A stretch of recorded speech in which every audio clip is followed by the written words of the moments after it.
warahmatullahi wabarakatuh. Tepangkeun nami abdi Haikal Sahrul Adha di kelas 9E.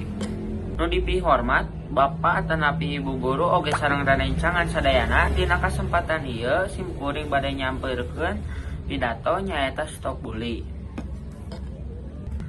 Ranencangan sadayana, bully teh lain saukur guyonan biasa. Bully teh kajadian anu bisa nyerikeun hate, ngarusak kepercayaan diri, komo nepi ka nyababkeun korbanna jadi sieun datang ke sekolah. Aya anu dibuli ku sabab beda bentuk awakna, beda sifatna, jeung beda prestasina, atawa ngan saukur beda kabiasaanna. Padahal unggal jama miboga hak pikeun ngarasa aman jeung dipihormat. Kukituna urang sakuduna nyaeta nomor hiji teu ngolok-ngolok darencangan. Sanajan ukur lelucon sabab urang teu pernah terang naha eta kecap bisa nyeri hate atawa henteu. Nomor 2, tong anteng wae nalika ningali aya anu dibully. Ulah jadi penonton pasif, lamun teu wani nyegah sahenteuna bejaan ka guru atawa ka sakola.